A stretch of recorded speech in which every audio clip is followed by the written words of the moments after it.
दिखाई दे रहा है ये उतना शक्तिशाली नहीं है।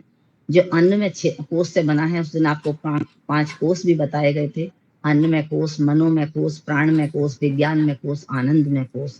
तो ये तो केवल अन्नमय कोष है जो हमें ढांचा दिखाई देता है हम अपने सामाजिक जीवन में, लेकिन इससे ज्यादा शक्ति ईश्वर ने हमें आंतरिक देकर भेजी है, जिसे हम जागृत नहीं कर पाते, और जिन शक्तियों के माध्यम से हमारे ऋषि मुनि हजारों वर्षों जीते थे और वो उस चीज को अनुभव करते थे। इसके बाद हम आते हैं अपने अनाहत चक्र पर। ये हमारे हृदय पे है जहाँ हमारा प्राण है। उसके बाद आते हैं अपने विशुद्धि चक्र पर, जो हमारे कंठ भाग में है, जहाँ हमारा उदान प्राण है। इसके बाद आते हैं हम अपने आज्ञा चक्र पे, और उसके बाद आते हैं हमारे ललना चक्र पर, और फिर आते हैं अपने सहस्रार चक्र पर। तो ये अष्ट चक्र को जागृत करते हैं हम प्राणायाम के माध्यम से। इतनी कठिन साधना शायद हम नहीं कर पाएंगे कि हम इस चक्रों को जागृत कर सकें, लेकिन इतना जरूर कर पाते हैं कि इनकी एनर्जी को हम बढ़ा लेते हैं। और जब हमारे चक्रों की एनर्जी, हमारे प्राण की एनर्जी हमारे शरीर के अंदर बढ़ जाती है, तो हमारा शरीर रोग मुक्त हो जाता है, हम कभी रोगी नहीं होते। तो चलिए, पहले तो हम इन आसनों को करने से पहले, जैसा कि मैंने बताया, दीदी रोज 3 दिन से आपको समझा ही रही थी, अपने शरीर को जो रात भर हम सो के उठते हैं, उस अकड़न जकड़न को खत्म करते हैं, उस तैयार करते हैं अपने बॉडी को, ताकि हम इन आसनों को कर सकें। तो सब प्रथम हम अपने दोनों हाथों को अपने सर पे, व्यान प्राण में है, जो व्यान प्राण हमारे पूरे शरीर के ओरा में है, हमारा ब्लड का सर्कुलेशन आता है, हड्डियों का ढांचा आता है, इसमें हमारे तंत्रिका तंत्र आता है, नर्वस सिस्टम पूरा आता है, हमारी मांसपेशियां जितनी बनती हैं वो सब इसी से होती हैं। अगर ये कमजोर है तो इसके क्या नुकसान क्या होंगे? हमारा व्यान प्राण कमजोर है, हमें कैसे पता चलता है? हमारे घुटनों में दर्द होना, हमारी कमर में दर्द होना, हमारा ब्लड प्रेशर हाई होना, हमारी नस नाड़ियों के अंदर रुकावट होना, हमारी हड्डियां कमजोर होना, हम कहीं मॉल से आए हैं और आते के साथ हम थक जाते हैं, हाथ जाते हैं, इसका मतलब हमारा व्यान प्राण कमजोर है। हमारी कमर में दर्द रहता है, हमारा व्यान प्राण कमजोर है। हमारे हाथों में पार्किंसन की जिसे बीमारी लोगों को हो जाती है, पार्किंसन, उसके लिए उसका व्यान प्राण कमजोर है। हाथों में कंपन होता है, हमारा व्यान प्राण कमजोर है। तो हम कौन से आसन आज करेंगे? हम एक एक आसन ऐसा बताएंगे जिसे सब लोग कर सकें, क्योंकि हर इंसान प्रारंभ में सारे आसन नहीं कर सकता। और इसका लाइव उदाहरण मैं स्वयं आपके सामने हूँ कि मेरे पैर में घुटने से लेकर यहाँ तक एक भी स्किन की लेयर नहीं है, बिल्कुल भी कोई भी स्किन नहीं है।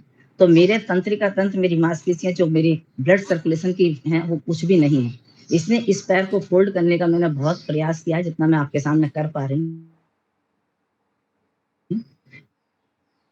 लेकिन ये सपोर्ट नहीं करता बिल्कुल भी। और घुटने के नीचे जो है स्किन, वो इतनी स्वेलिंग है कि उससे ऊपर ब्लड सर्कुलेशन नहीं आ रहा, केवल एक मेन बेंस में है।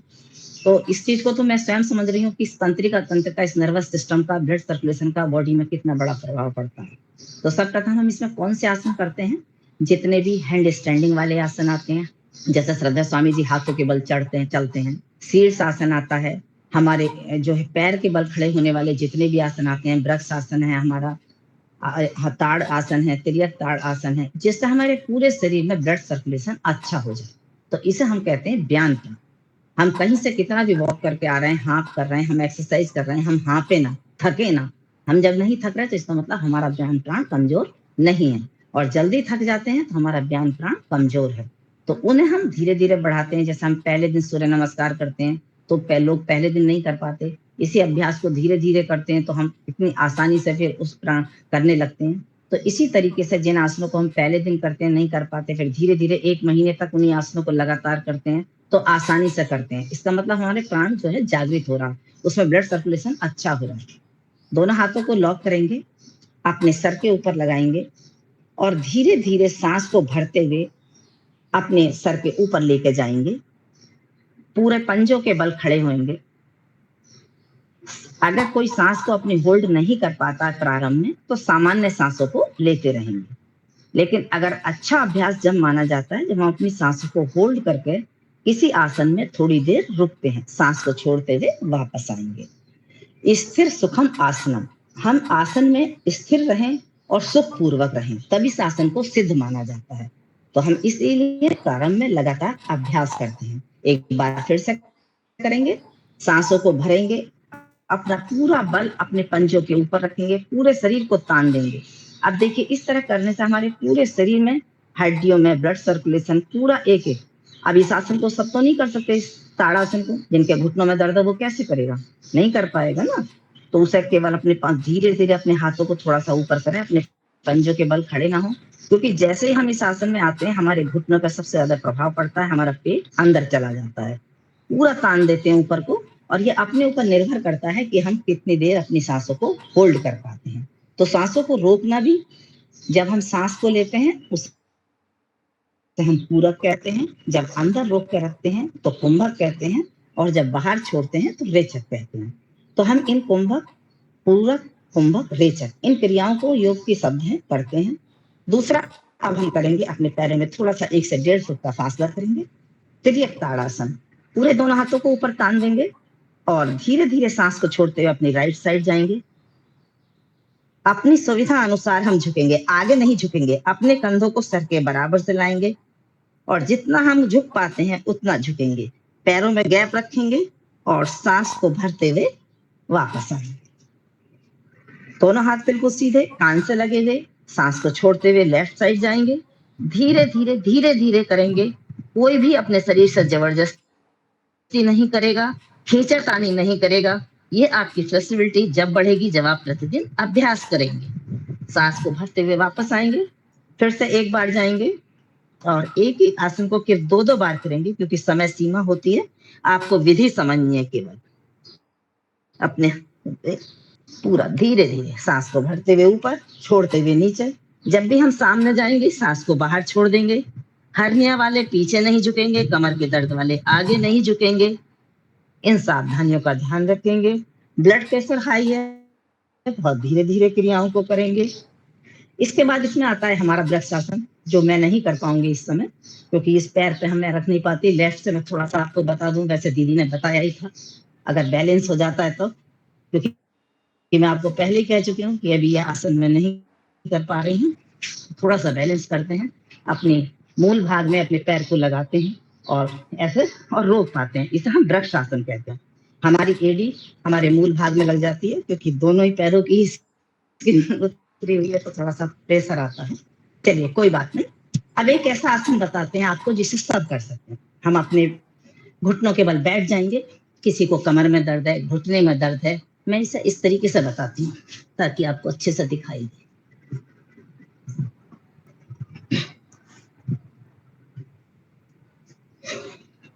अंजू जी, अब आ रहा होगा पूरा? दिखाई दे रहा है, आसन दिखाई दे रहा है पूरा? जी जी जी जी। अपने दोनों हाथों को इतना गैप रखेंगे जितना हमारे सोल्जर्स में होता है, हमारे कंधों में, और अपने दोनों हाथों को थोड़ा सा आगे रखेंगे। इसे अधोमुख श्वास आसन कहते हैं। जब हम सूर्य नमस्कार करते हैं तो उसमें हम इसे पर्वतासन कहते हैं। दोनों हाथ थोड़े से आगे रखेंगे। दोनों पैरों में भी इतना ही गैप होगा जितना हमारे हिप्स में है। पैर के पंजे को हम खड़ा रखेंगे और धीरे धीरे सांस को भरते हुए उठेंगे। दोनों पैरों की एड़ियां हमारी जमीन पर लग जाएंगी, अधोमुख श्वास आसन, और हमारा सर जमीन से लगाने का प्रयास करेंगे। अब जो लोग कर रहे होंगे इस आसन को, वो पूरी तरीके से ईमानदारी से बताएंगे कि हमारे घुटनों पे कितना प्रेशर आ रहा है, हमारे कंधों पे, पूरे शरीर में हमारे एक ब्लड सर्कुलेशन हो रहा है पूरे ऊरा में। तो ये इस आसन को सब कर सकते हैं। जिसके घुटनों में दर्द है वो भी, जिसकी कमर में दर्द है वो भी। कोई बहुत ही असहाय है तो बात अलग है, बीमार है तो बात अलग है। लेकिन हमने पहले दिन करा, हमें कैसे पता? हाँ, नहीं, पैरों में इतना ही गैप है जितना हमारे। देखिए मैं आपको बताती हूँ। अपने सबसे पहले आप अपने घुटनों के बल आएंगे, अपने पैर के पंजे को खड़ा रखेंगे। अगर मेरी स्थिति दिखाई भी ना दे तो जैसे जैसे मैं बोलती जाती हूँ आप वैसे वैसे करने का प्रयास करें।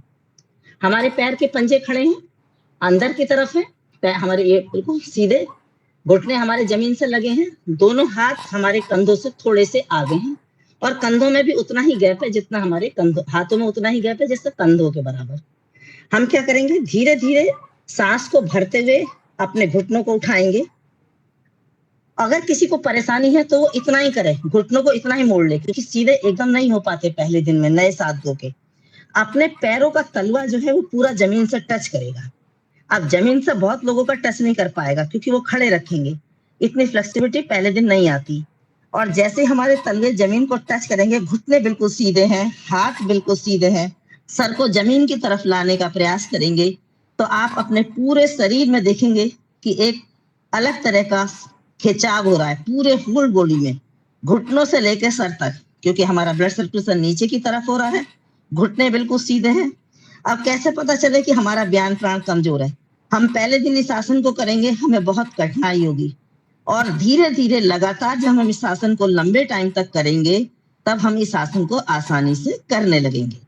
फिर से सांस को हमने पूरी बाहर छोड़ रखा है, सॉरी, और फिर से अपने घुटनों को मिलाएंगे और वापस आएंगे इसी स्थिति में। फिर हम काउंटिंग के साथ एक बार और करेंगे, हम कितनी देर इस आसन में रुक पाते हैं। और जैसे ही आप इस आसन में रुकेंगे, इसी आसन को हम सूर्य नमस्कार में भी करते हैं, पर्वतासन के नाम से, लेकिन उस समय हम एक गति के साथ करते हुए होते हैं तो हमें पता नहीं चल पाता। लेकिन यहाँ हम केवल इसे प्राण को जागृत करने के उद्देश्य से कर रहे हैं, अधोमुख श्वास आसन। फिर से करेंगे, सांस को भरेंगे और अपने पैरों के घुटनों को सीधा करने का प्रयास करेंगे। दोनों तलवे हमारे पूरी तरह जमीन पर लगे, सर हमारा जमीन से छूने का प्रयास करें, और हाथ बिल्कुल सीधे, कंधे बिल्कुल सीधे, हमारे कोहनियां सीधी, घुटने बिल्कुल सीधे। अगर आपका प्रारंभ में घुटने सीधे ना हो पाए तो आप फोल्ड कर सकते हैं, लेकिन जबरदस्ती नहीं करेगा कोई भी कि हमें आज ही इस आसन को करना है। आप धीरे धीरे लगातार 8-10 दिन तक करें, फिर आप देखेंगे कितनी आसानी से हम इस आसन को कर पा रहे हैं, और हमारा आराम से ये आसन लग पा रहा है, और हम लंबे टाइम तक रुक भी पा रहे हैं। जब हम आसन में जाते हैं तब हम सांसों का ध्यान रखते हैं, आसन में वापस आते हैं तब ध्यान रखते हैं, और जब लंबे टाइम तक हम एक आसन में रुकते हैं तो हम सामान्य सांसें लेते रहते हैं। तो अपनी सांसों को सामान्य लेते रहेंगे और थोड़ी देर रुकेंगे, और जो रुक पा रहे होंगे उन्हें पूरा खिंचाव अपने शरीर में पता लग रहा होगा। चलिए, ये आ गया, इसे हम अधोमुख श्वास आसन, इसे सब कर सकते हैं। ताड़ आसन, तिर्यक ताड़ आसन, वृक्ष आसन, शीर्षासन, जितने भी हैंड स्टैंडिंग वाले आसन हैं वो सब ज्ञान प्राण के अंतर्गत आते हैं। इसके बाद हम कोशिश करेंगे, देखो मैं प्रयास तो कर रही हूँ, होता या नहीं होता ईश्वर के ऊपर है। अपने दोनों हाथों को सीधा रखेंगे, अपने सर को लगाएंगे, और धीरे धीरे अपने कंधों को, अपने घुटनों को अपनी कोहनियों पर टिकाएंगे और अपने पैरों को सीधा कर देंगे। हमारा पूरा ब्लड सर्कुलेशन हो जाता है इस तरीके से, और इसी तरीके से इसी में शीर्षासन भी हो जाता है। ऐसे जाएंगे, वापस आएंगे। इस पैर से करने में थोड़ी कठिनाई होगी मुझे, और मैं प्रयास करूं कि अगर मैं धीरे धीरे शीर्षासन में जा पाऊं तो ये ईश्वर की कृपा होगी।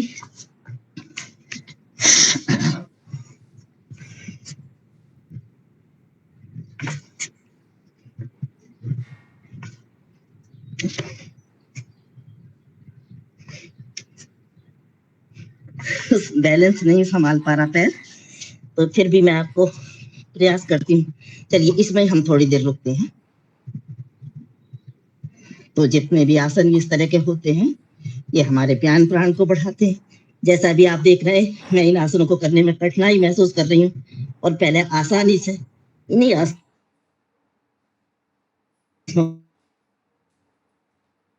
को कर पाती थी।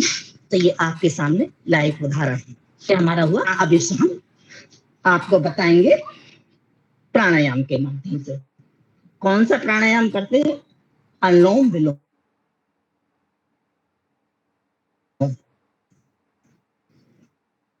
सीधे होकर बैठेंगे। थोड़ा सा जब भी हम प्राणायाम प्रारंभ करते हैं, बाएं नथने से, अच्छा अच्छा, हो सकता है ईयरफोन हिल गए। हाँ, हिल गए होंगे ईयरफोन। जी, चलिए सांसों को सामान्य कर लेते हैं। गहरी लंबी सांस भरते हैं और छोड़ देते हैं। इसे कहते हैं श्रम शैथिल्य। किसी भी आसन को करने के बाद आप 3 गहरी लंबी सांस भरें और छोड़ दें, ताकि अपनी सामान्य गति आ जाए। हम प्राणायाम कौन सा करेंगे? ये तो हमने आसन बताया आपको। प्राणायाम कौन सा करेंगे? अपना अनुलोम विलोम प्राणायाम, जो पूरे शरीर के एक एक नस तक, एक एक सेल तक हमारी ऑक्सीजन पहुंचाने का कार्य करता है। क्योंकि हमारे शरीर में जो नाड़ी तंत्र फैला हुआ है, जहाँ क्रॉस करता है वहाँ हमारे चक्र आते हैं और उनमें जहाँ-जहाँ अब हमारे घुटनों पे अटक गया, कोई भी नस नाड़ियों में अवरोध पैदा हो गया, ब्लॉकेज आ गए, तो हमारे घुटनों का दर्द प्रारंभ हो जाता है। हमारे शरीर के किसी भी हिस्से में आता है, वहाँ हमारी गाँठ बननी प्रारंभ हो जाती है। तो उस अवरोध को हम किसी भी गोली से नहीं निकाल सकते, केवल अपने साँसों के माध्यम से। जैसे हम बाल्टी भर के पानी डालते हैं और नाली हमारी साफ हो जाती है, इसी तरीके से जब हम अपनी साँसों की गति करते हैं, तो हमारा ब्लड सर्कुलेशन एक इतने प्रभाव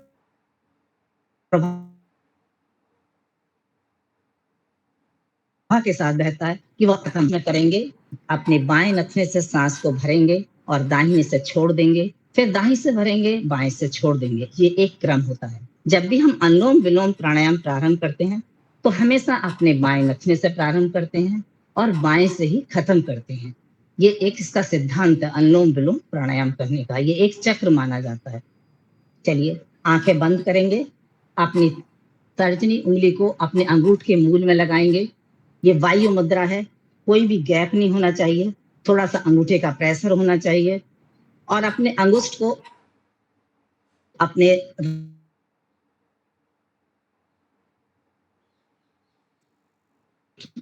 आँखें बंद करेंगे, ध्यान अपने आज्ञा चक्र पे, भुवों के बीच में जहाँ हम बिंदी लगाते हैं और ईश्वर से ये प्रार्थना करते हुए कि मेरा पूरे शरीर में ऑक्सीजन का लेवल, मेरी नस नाड़ियों में ब्लड सर्कुलेशन, एक-एक सेल तक मेरा ब्लड सर्कुलेशन अच्छा हो रहा है, ऑक्सीजन अच्छे से जा रही है।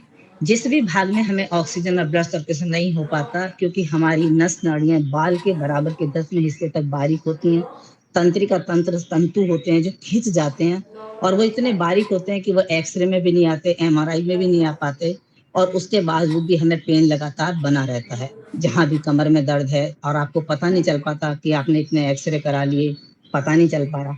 क्यों? क्योंकि हमें खिंचाव आ जाता है कई बार, हमें पता नहीं चल पाता गलत पोज़ीशन से बैठने से, आगे झुक गए, हमने गलत तरीके से बाल्टी पानी भरी हुई बकेट उठा ली या कोई वेट उठा लिया, किसी भी कारण से। तो वो केवल हम प्राणायाम के माध्यम से ही ठीक कर सकते हैं। आप कर नहीं सकते किसी और भी।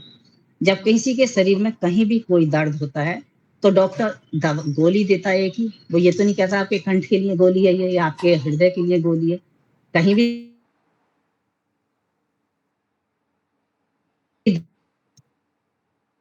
दीदी आवाज कट दर्द रही है। है, जोर है आंतरिक। जी, आवाज थोड़ा कट रही है बीच-बीच में। आवाज़ कट रही है? जी।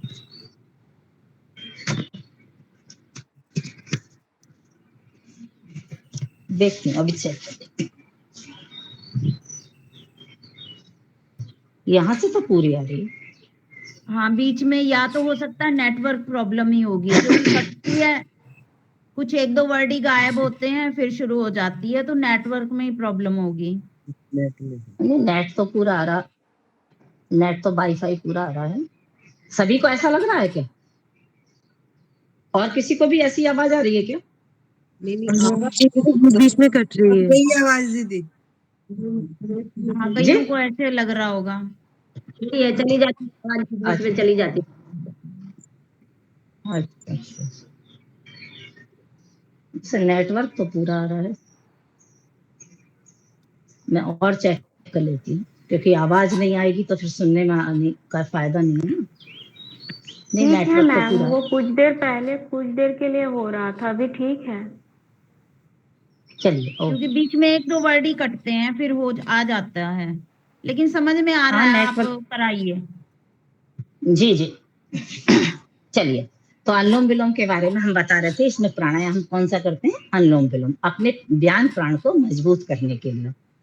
तो हम बाएँ नथुने को अपने दाहिने नथुने को बंद करेंगे, दाहिने अंगूठे से, राइट हैंड के अंगूठे से राइट नॉस्ट्रिल को बंद करेंगे, गर्दन सीधी, ध्यान अपना आज्ञा चक्र पे और गहरी लंबी श्वास भरेंगे और राइट से छोड़ देंगे, राइट से भरेंगे और लेफ्ट से छोड़ देंगे। प्रारंभ में हमारी सांसों की गति जितनी देर में हम सांस भर रहे हैं, उतनी ही देर में हमें छोड़ना है। ये हमें ध्यान रखना है और लगातार बिना रुके हम इस प्राणायाम को अनुलोम-विलोम को कंटिन्यूअस करते हैं लगातार।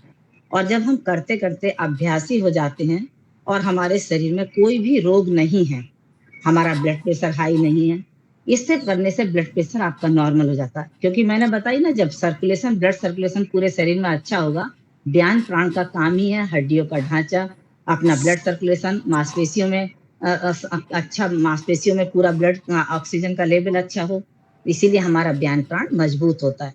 तो हम जब ब्लड प्रेशर हाई होता है तो हम सांसों को बहुत धीमी गति से गहरी भरते हैं और गहरी छोड़ते हैं। किसी का माइक खुला हुआ है, वो थोड़ा सा बंद कर दें अपना माइक। तो और जब हम अभ्यासी हो जाते हैं, अभी हम गहरी गहरी लंबी सांस भरेंगे और कंटिन्यूस बिना रुके।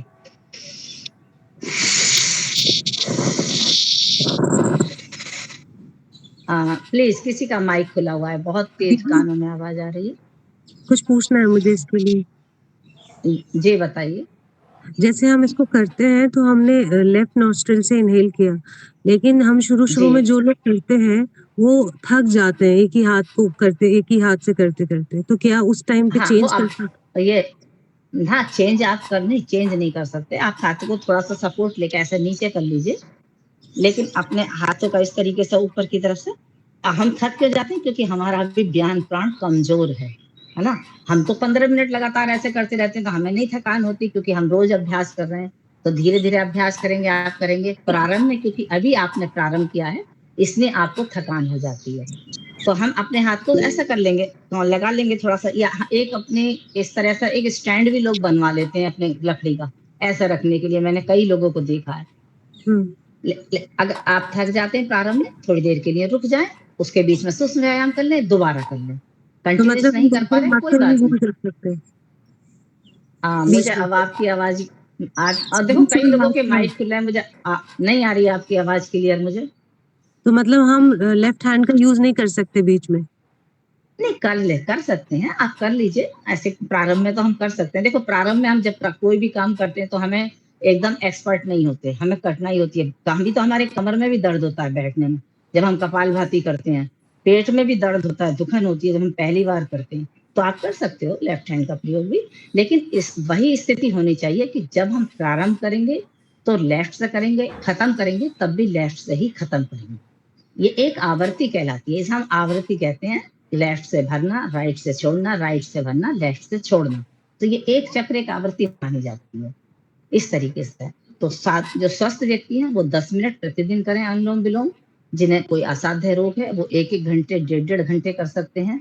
और जितना हम पीपल के पेड़ के नीचे बैठ के, अपनी तुलसा जी के पास बैठ के, बड़ के पेड़ के नीचे बैठ के, जो हमारे पूजा वाले वृक्ष हैं जो 24 घंटे ऑक्सीजन छोड़ते हैं, उनके, इसीलिए इन्हें हमें पूजा करते हैं इनकी हम, क्योंकि हमें ये प्राण देते हैं। प्राण का सबसे महत्वपूर्ण स्थान है हमारे शरीर में, इसीलिए इन्हें हम पूजा के वृक्ष कहते हैं। तो हम वहां बैठ के करते हैं तो हमें दुगना लाभ मिलता है। तो ये आपको समझ में आ गया। और देखो, जब हम करने के अभ्यासी हो जाते हैं और हमारे शरीर में कोई भी रोग नहीं होता, तो हम इसे गति से भी कर सकते हैं। श्रद्धेय स्वामी जी हमारे सामने प्रत्यक्ष हर प्राणायाम को तीव्र गति से भी कर रहे हैं। कोई नुकसान किसी प्राणायाम का नहीं होता, लेकिन हमारी शारीरिक क्षमता होनी चाहिए। हमारा ब्लड प्रेशर हाई है और हम तीव्र गति से कर रहे हैं तो हमें नुकसान हो जाएगा। हमारा ब्लड प्रेशर लो है, हम तीव्र गति से कर रहे हैं तो हमें लाभ होगा। तो अपने शरीर की अवस्था को देख के ही हमें कार्य करना है। किसी की देखा-दाखी करने से हमें काम नहीं करना। हमें आसन जबरदस्ती नहीं करना है कि उसका तो शीर्षासन लग गया, मेरा क्यों नहीं लग रहा। हम धीरे-धीरे प्रैक्टिस करेंगे, दीवार के सहारे प्रैक्टिस करेंगे, रोज करेंगे तो एक दिन लग जाएगा। हर आसन एक दिन पूरा हो जाएगा। अभी आपको इसी मंच पे हमारी बहनें करके दिखाएँगी, मुझसे भी ज़्यादा एज की हैं और इतने कठिन-कठिन आसन करती हैं। इतनी क्लैरिटी है उनके आसन करने में, क्योंकि वो प्रतिदिन अभ्यास कर रही हैं वर्षों से, एक दिन में नहीं कर रही। चलिए, हम गति के साथ कैसे करेंगे? हम अपने शरीर में अधिक ऑक्सीजन को लेके जाएँगे, क्योंकि जब हम बात कर रहे हैं सामान्य तरीके से, जब ये साँस ले रहे हैं तो 500 ml केवल हम ऑक्सीजन अपने अंदर लेते हैं, इन्हेल करते हैं।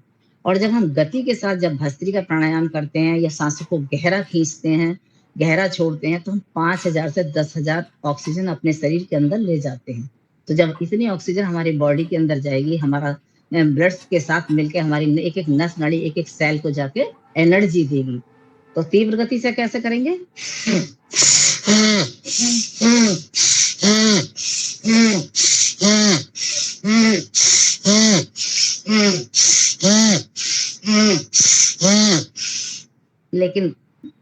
विधि सही होनी चाहिए। जितनी देर में ले रहे हैं उतनी ही देर में हम छोड़ेंगे और जब धीरे-धीरे इसे खत्म करेंगे तो सामान्य सांसों के साथ ही खत्म करेंगे। चलिए बहुत सारा हो पाता है, टाइम होता जा रहा है, तो ये हमारा व्यान प्राण है। अब हम आते हैं अपने दूसरे प्राण पे जो हमारे कंठ प्रदेश पे है। इसके कमजोर होने से क्या होता है कंठ प्रदेश पे जो हमारा उदान प्राण है और विशुद्धि चक्र है यहाँ पर। हमें जितनी आहार नली की समस्या है, हकलाना है, तुतलाना है, खर्राटे हम लेते हैं, हमारे स्वर में कोई गड़बड़ी है, आवाज में कोई गड़बड़ी है, कई लोगों की आवाज चली जाती है। आपको श्रद्धा स्वामी जी को सुने और योग ग्राम में जो अपने साधक अपनी अपनी समस्याएं बताते हैं उनसे पता चलता है कि कितनी कितनी प्रॉब्लम लोगों में है, कैसे कैसे रोग हैं दुनिया में। आवाज चली जाती है बोलते बोलते अच्छी, तो ये हमारा उदान प्राण कमजोर है। इसका मतलब जो कंठ प्रदेश से संबंधित जितने भी हमारा आता है, टॉन्सिल होना है हमारा, हमारे स्वर में कोई परेशानी आ रही है, हमारी आहार नली में कोई प्रॉब्लम है, तो ये हमारा उदान प्राण कमजोर है। हमारा थायराइड है, हाइपो हो या हाइपर हो, कोई सा भी थायराइड ग्लैंड है, तो ये हमारी थायराइड ग्लैंड यहाँ पे होती है, जिससे हम इसके कमजोर होने से हमारे कंठ संबंधित रोग आते हैं। तो अभी मान लीजिए हमारे को हमें थायराइड है या हमें कंठ संबंधित कोई रोग है, तो केवल हम इन्हीं एक्सरसाइज को पहले करेंगे और अपने इस कंठ के रोग को दूर करेंगे। अब डॉक्टर तो आपको पूरे शरीर में कहीं भी कोई एक ही गोली देता है, लेकिन श्रद्धा स्वामी जी ने तो इस योग के माध्यम से हमें अपने एक एक अंग को मजबूत करने का तरीका बता दिया, मेथड बता दिया है। अब इसमें हम कौन सा प्राणायाम करते हैं पहले ये समझेंगे आप, और फिर कौन से आसनों के माध्यम से हम इसे मजबूत करेंगे। तो मैंने आपको बताया इसके कमजोर होने से हमें क्या क्या नुकसान हो सकते हैं, कौन कौन से रोग हमें घेर सकते हैं। अभी हम करेंगे कैसे, उज्जाई प्राणायाम जो अपने कंठ प्रदेश पे काम करता है। जब हम प्रारंभ में उज्जाई प्राणायाम को करते हैं तो हमें कई बार वॉमिटिंग भी आ जाती है, खांसी बहुत अधिक आती है। अगर आपको खांसी उठ रही है तो इसका मतलब आप सही विधि की तरफ जा रहे हैं, क्योंकि अपनी हम थायराइड ग्लैंड को घर्षण करते हुए सांस को भरते हैं और भर के हम पेट में ढीला छोड़ देते हैं। हमारा पेट ऐसा फूल जाता है जैसे गुब्बारा फूल जाता है, जितना इतना आगे। तो अभी हमारा पेट इतना है और जब हम सांस को भरेंगे और भर के अपने पेट में छोड़ेंगे तो पेट फूल जाएगा। फिर जब तक हमारी सामर्थ्य होती है अपनी सांस को रोक के रखते हैं, उसके बाद धीरे धीरे अपने राइट थंब से राइट नॉस्ट्रिल को बंद करते हैं और लेफ्ट से उसी सांस को धीरे धीरे निकालते हैं।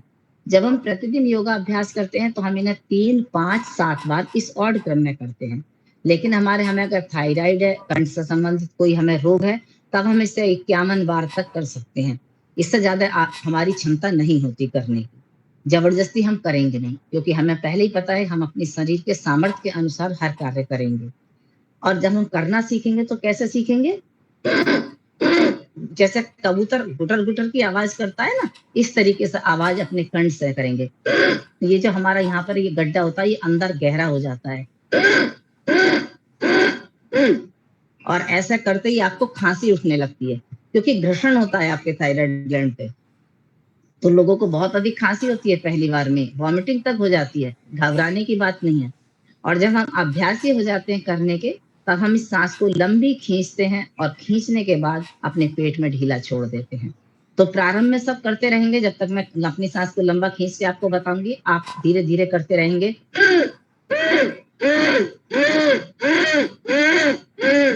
इस तरीके से गुटर गुटर की आवाज अपने गले से करेंगे। चलिए मैं आपको बताती हूँ।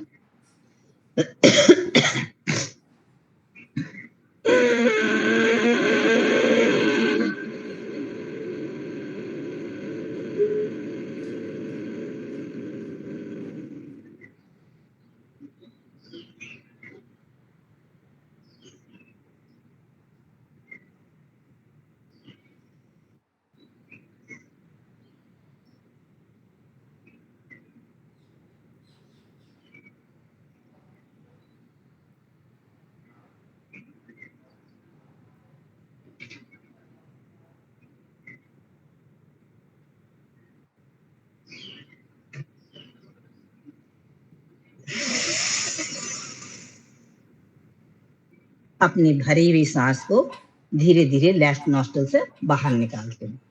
ये हमारे हमें इसमें भी ये बात ध्यान रखनी है कि हम जब योग साधना में इतने डूब जाते हैं तो अपनी सांसों को हम बहुत देर तक होल्ड कर पाते हैं। एक मिनट तक हमारी सामर्थ्य हो जाती है इसे होल्ड करने की। लेकिन जब आप लोग कोई जबरदस्ती नहीं करेंगे अभी, तो धीरे धीरे अपने सांस को पूरा दिन हम इसे हम घर में काम करते हुए भी, चलते फिरते भी कर सकते हैं इस अभ्यास को। फिर सही हम लंबी खींच लेते हैं।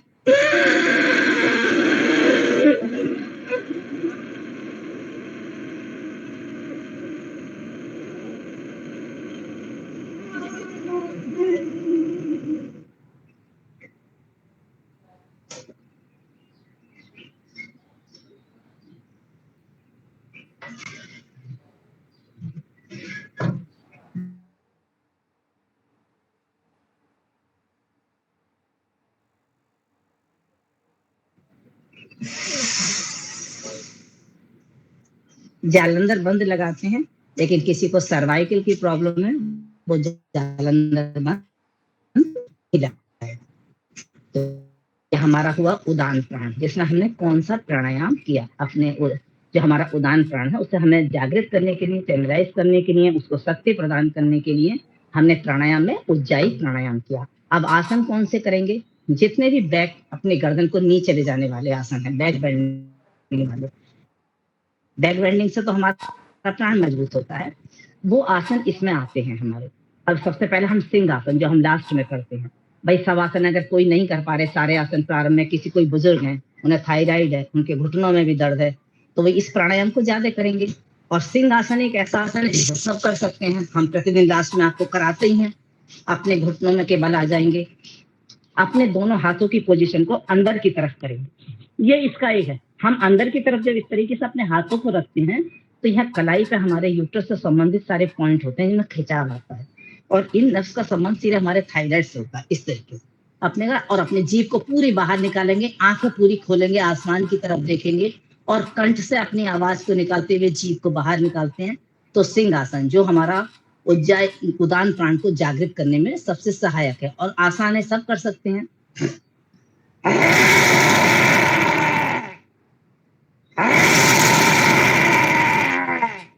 अब आपने देखा केवल हमारे यहीं पे कृष्ण आया, गले में ऐसा खुजली सी होने लगती है।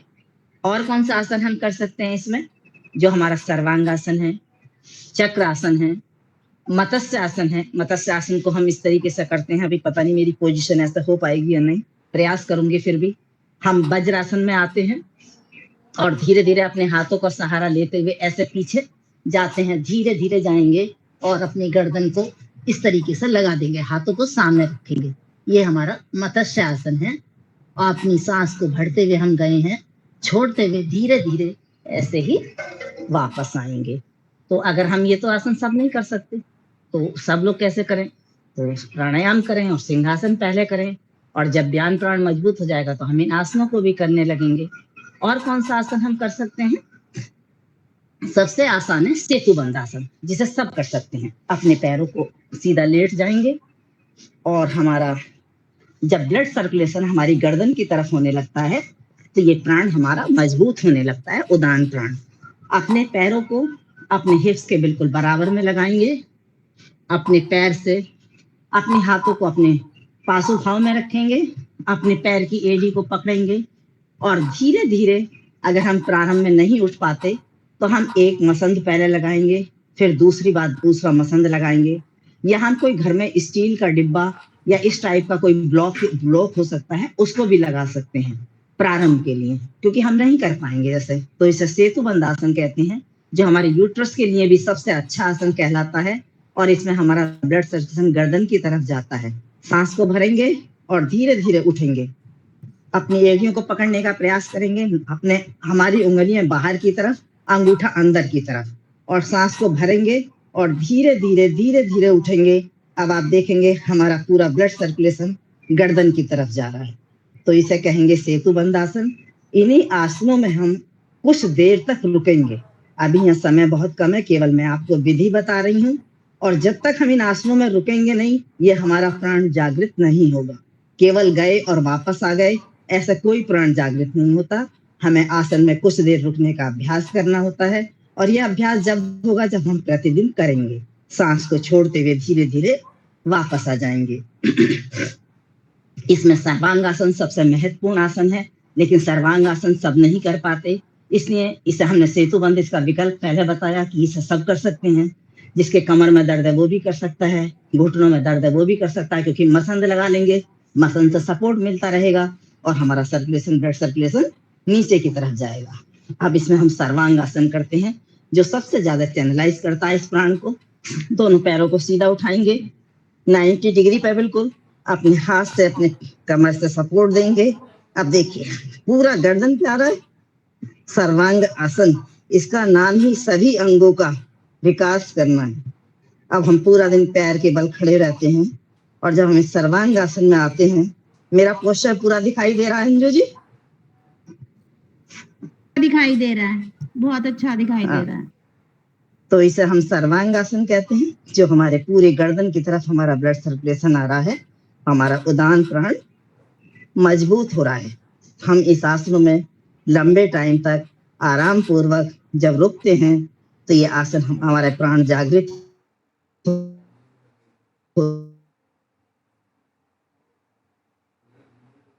जागृत रोग होगा ही नहीं। धीरे धीरे कैसे वापस आएंगे? पैरों को मोड़ेंगे, अपने छाती से लगाएंगे और वापस आएंगे।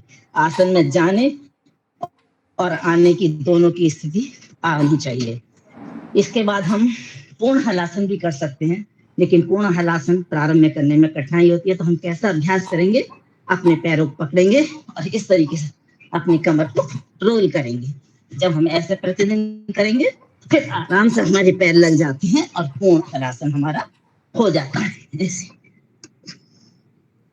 हाथ बिल्कुल सीधे, पैर हमारे जमीन को छुएंगे। तो ये जितने भी आसन हैं ये हमारे पूरे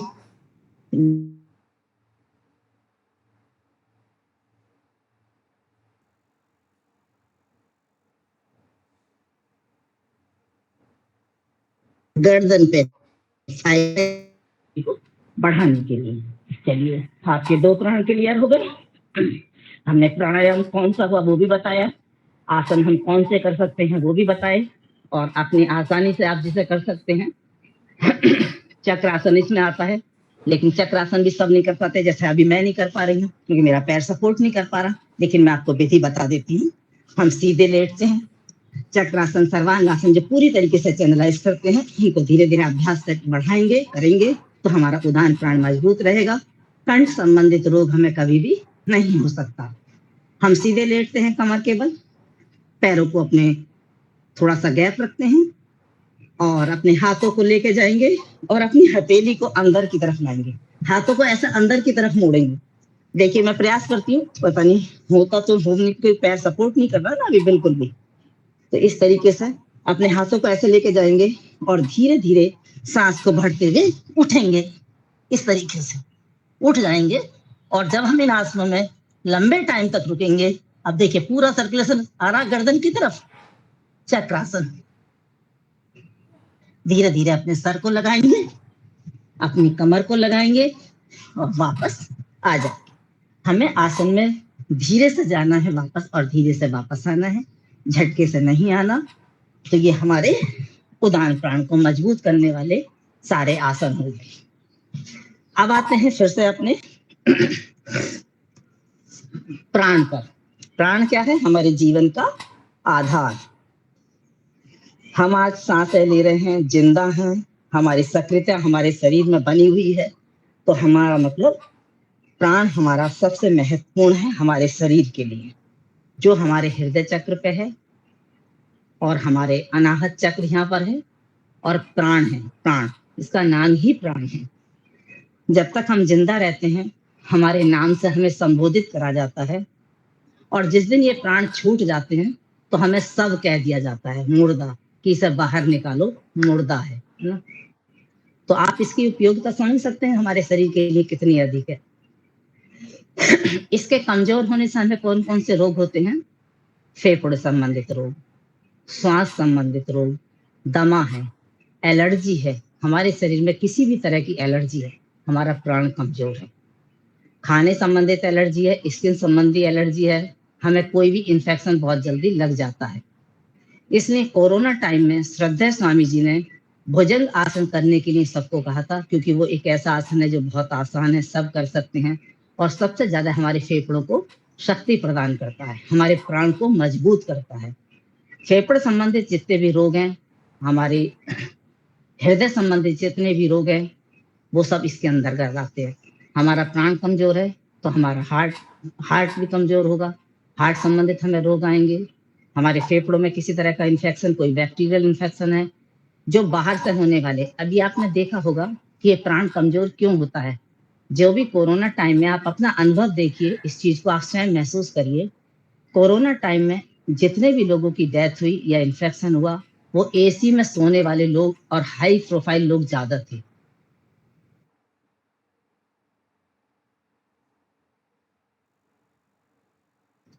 के लोगों ऑक्सीजन को ले रहे थे। हम बंद कमरों में सोते हैं, एसी के सोते हैं, हमारे प्राण को उतनी मजबूती नहीं मिल पाती। हम हमेशा सुविधाजनक जीवन में रहते हैं। जब हम दौड़ के आते हैं तो हमारे फेफड़े खुलते हैं, लंबी लंबी गहरी सांसें हम लेते हैं। तो जितने सुविधाजनक जीवन हमारा होगा, उतना ही रोगग्रस्त जीवन होगा। आज जितने रेस्टोरेंट खुल गए, उतने हॉस्पिटल खुल गए, क्योंकि आहार का हमारे जीवन में बहुत बड़ा महत्व है।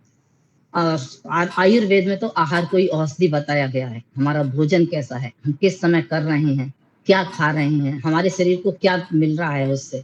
केवल हम खाने पे ही ध्यान दे रहे हैं, हमारे शरीर को उससे कुछ एनर्जी मिल भी रही है या नहीं। चलिए अपने प्राण पे आते हैं, और यहाँ कौन सा चक्र है, अनाहत चक्र।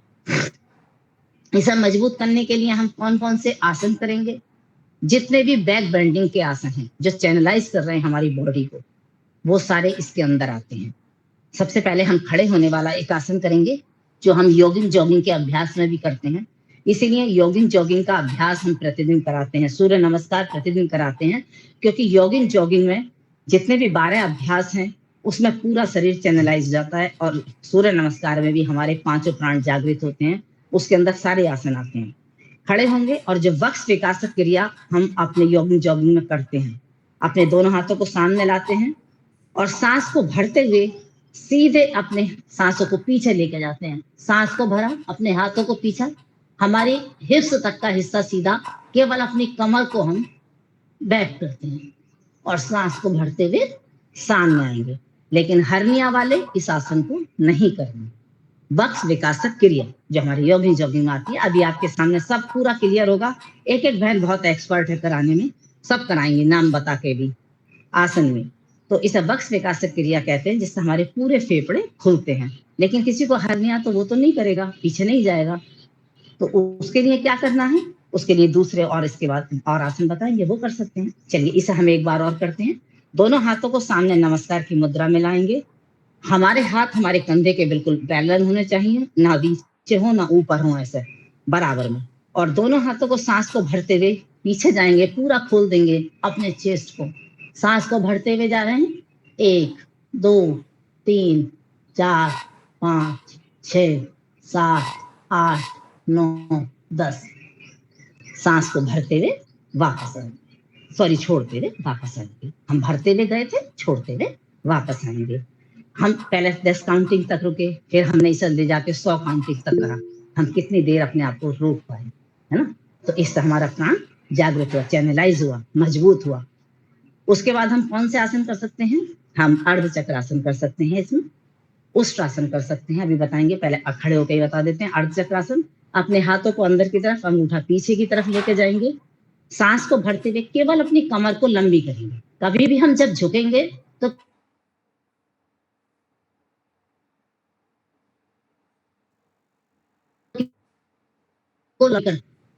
और जितनी देर अपनी क्षमता अनुसार रुके, सांस को छोड़ते हुए वापस आए। अर्ध चक्र आसन, बैठ जाएंगे, उष्ट्रासन की तरफ आएंगे, अर्ध उष्ट्रासन करेंगे, उष्ट्रासन करेंगे। उष्ट्रासन करना सबसे ज्यादा हमारे फेफड़ों को खोलता है, क्योंकि हम ग्रेविटी की संपर्क में आते हैं, पृथ्वी के संपर्क में आते हैं। पृथ्वी में गुरुत्वाकर्षण शक्ति होती है, और इस आसन से करने से सबसे ज्यादा लाभ मिलता है। अपने दोनों पैरों की एड़ी को हम खड़ा करेंगे, पंजों को खड़ा कर रखा है, दोनों घुटनों में हिप्स के बराबर गैप है। सबसे पहले हम अर्ध उष्ट्रासन करेंगे। अपने हाथों को पीछे लेके जाएंगे ऐसे, और मिला लेंगे दोनों हाथों को कमर पे, और सांस को भरते हुए जाएंगे। 1 2 3 4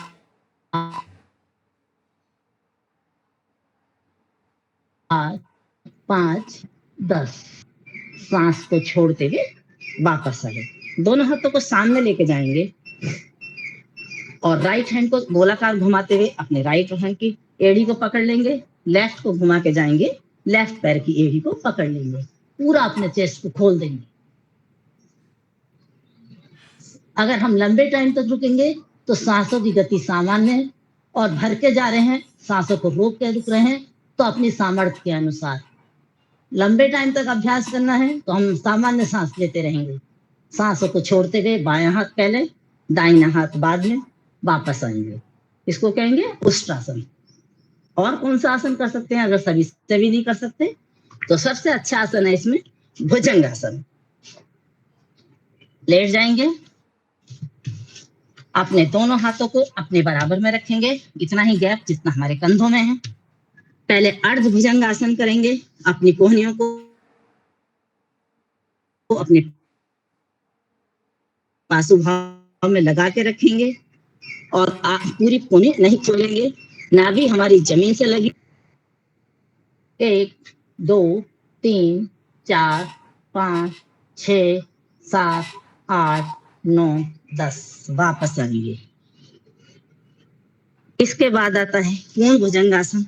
दोनों हाथों को सामने रखेंगे, बायां हाथ नीचे, दाहिना हाथ उसके ऊपर, कोहनी जमीन से मिली हुई, और अपने चिन के नीचे हमारा हाथ होगा।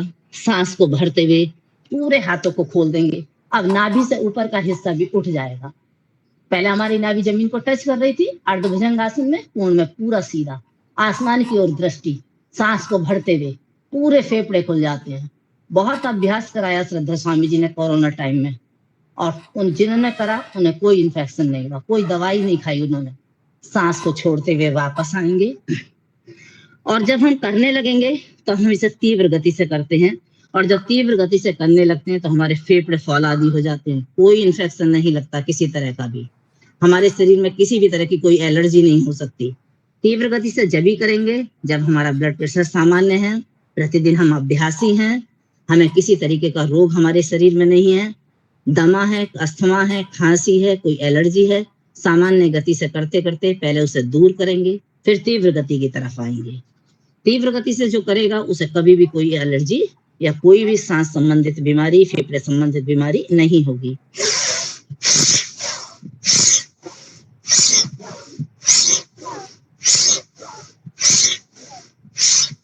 100 बार करें। करने के बाद हमारी सांसों की गति सामान्य रहे, तब हमारा अभ्यास अच्छा माना जाता है। अगर हम कर रहे हैं, हमारी सांस फूल रही है, इसका मतलब अभी हमारे प्राण मजबूत नहीं है। जिस दिन हमारी सांस फूलनी बंद हो जाती है, लंबे टाइम तक रुक पाते हैं, तो हमारा प्राण मजबूत हो जाता है। आइए वापस आते हैं। इतनी आसन बताए हमने। अब इसमें हम प्राणायाम कौन सा करेंगे, है ना? ये सबसे बड़ी बात आती है ना, प्राणायाम कौन सा करेंगे।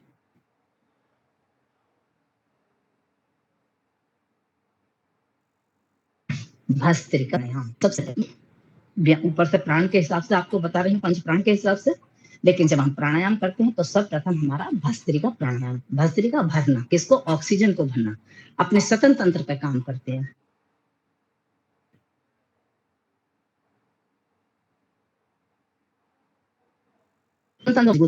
मध्यम गति, तीव्र गति। गति का चयन अपने अभ्यास के अनुसार, अपने सामर्थ्य के अनुसार करेंगे। लेकिन क्योंकि हमारा कार्य आपको बताना है कि आप किस तरीके से अपने योग साधकों को अपनी क्लास में जब जाओगे बताओगे, तो इसलिए बताना, आपको विधि बताना है। अभी आपको करना अपने सामर्थ्य के अनुसार है। भस्त्रिका प्राणायाम में हम 2.5 सेकंड तक सांस को भरते हैं और छोड़ते हैं। सांस केवल अपने डायफ्राम तक भरते हैं। किसी को सांस की दमा की प्रॉब्लम है, वो बहुत ही सामान्य गति से करेगा, तीव्र गति से बिल्कुल नहीं करेंगे, क्योंकि उनको ब्लड प्रेशर हाई हो सकता है। उनका, जिनका ब्लड प्रेशर हाई है, वो भी बहुत सामान्य गति से करेंगे। और ईश्वर से ये प्रार्थना करते हुए किसी भी प्राणायाम को हम करें, आंखें बंद करें, ध्यान अपना उसी प्राण की तरफ लगाएं। जैसे अभी अनाहत चक्र पे हम अपने प्राण पे अपना ध्यान केंद्रित करेंगे, और हर सांस को लेते हुए ईश्वर से प्रार्थना करेंगे, मेरे शरीर के सारे रोग दूर हो रहे हैं। सांस को छोड़ रहे हैं, सांस को भरेंगे, मेरे शरीर के अंदर वो सारी दिव्य शक्तियां प्रवेश कर रही हैं जो इस वातावरण में है, जो इस ब्रह्मांड में है, वो सब मेरे शरीर के अंदर जा रही हैं और सांस को छोड़ते हुए ये संकल्प करेंगे कि मेरे पूरे शरीर में जो रोग हैं, मेरे इस प्राण में जो रोग हैं, जो अवरुद्ध पैदा हो गया है, वो दूर हो रहा है। मन ही मन संकल्प, संकल्प बहुत बड़ी शक्ति होती है।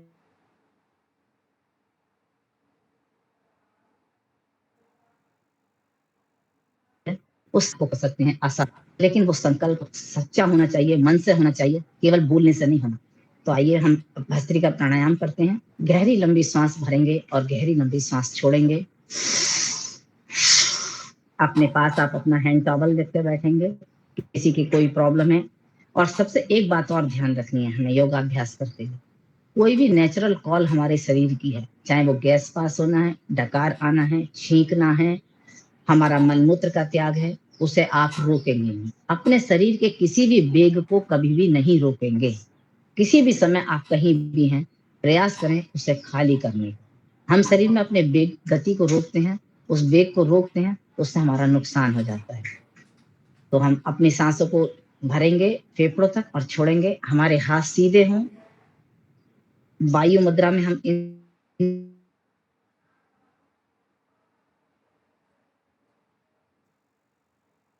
प्राणायामों को, इसमें हमारे वायु सुबह को लंबे टाइम तक 2-2 3-3 घंटे अभ्यास कराते हैं। तो रात का भोजन नहीं करते थे, हम नहीं करते थे, हमने नहीं करा बहुत बार। हम रात को भोजन नहीं करते थे क्योंकि रात का भोजन करके अगर सोएंगे तो उतना शरीर आलस्य से भरा रहेगा। और वैसे भी 40 साल के बाद तो अन्न छोड़ देना चाहिए रात का। सब्जियां बहुत हैं खाने के लिए, और दूध पी लो आप रात को, जिससे कोई परेशानी है। अपनी कोहनियों को सीधा अपने पार्श्व में पसली से लगा के रखेंगे ताकि हमारी कमर सीधी रहे। कमर का सीधा रहना बार बार आपको ध्यान रखना है। गर्दन सीधी हो, कोई तनाव नहीं, किसी तरह का कुछ नहीं। अपने शरीर को आराम की अवस्था में बिल्कुल सीधे बैठेंगे, आंखें बंद होंगी। ध्यान हमारा अपने प्राण पे होगा, अपने अनाहत चक्र पे होगा। सांसों को भरेंगे और छोड़ेंगे। मैं तीनों गति से आपको करूंगी, आप केवल सुनना और समझना, क्योंकि मैं बार बार उठ के अगर आपको वहां देखने आऊंगी तो समझ नहीं।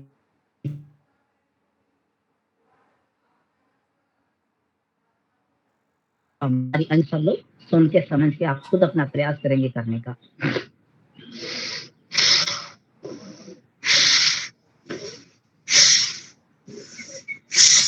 कंधों को नहीं उचकाएंगे, चेहरे को नहीं बिगाड़ेंगे, प्रयास करेंगे। अपना मूल बंद लगा के रखें। मूल बंद लगाते ही हमारा पेट अंदर की तरफ चला जाता है, नहीं है। आप ध्यान पूर्वक देखिए और आप सामान्य गति से करते रहिए।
समय सीमा है, वरना हम 5 मिनट तक कंटिन्यूस अगर इस प्राणायाम को करते हैं तो एक इतना उष्णता हमारे शरीर के अंदर आ जाती है। गर्मियों में हम इसे 2 से 3 मिनट ही करते हैं, सामान्य स्थिति में अगर स्वस्थ हैं। सर्दियों में आप 5 से 10 मिनट कर सकते हैं, लेकिन हमारे यहाँ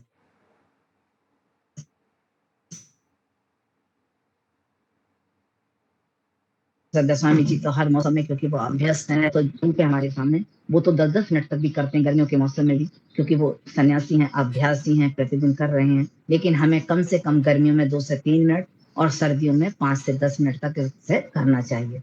हम अपनी सांस को जब हम गति को धीरे धीरे वापस लाते हैं और रोके, थोड़ी देर रोके रखते हैं, तो जो प्राणायाम हमने किया उसका पूरा लाभ हमें मिलता है।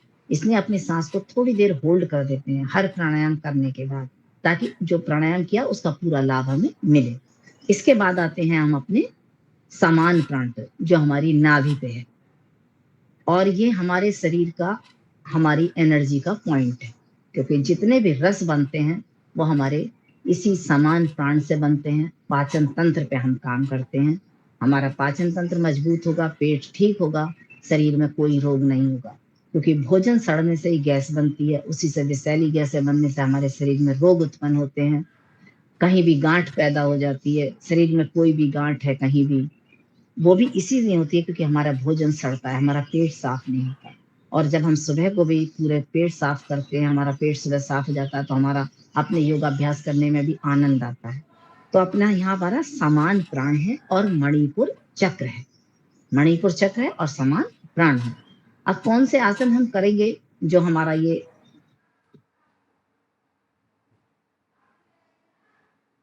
पेट साफ रहे। उदर संबंधित जितने भी रोग हैं, हमारी खाना नहीं बन पा रहे हैं, हमारा किडनी की कोई प्रॉब्लम है, लीवर की कोई प्रॉब्लम है, आंतों की कोई समस्या है, वो सारे संबंध हमारा इसी प्राण से है, समान प्राण से। समान प्राण कमजोर होगा, आपका पेट ठीक नहीं होगा, आपका डाइजेशन ठीक नहीं होगा, तो डाइजेशन ठीक नहीं होगा, आपको अनकंफर्टेबल फील होगा। तो पाचन तंत्र हमारा मजबूत रहे, मेन काम है हमारा पाचन तंत्र, हमारे रसों का उत्पादन करना।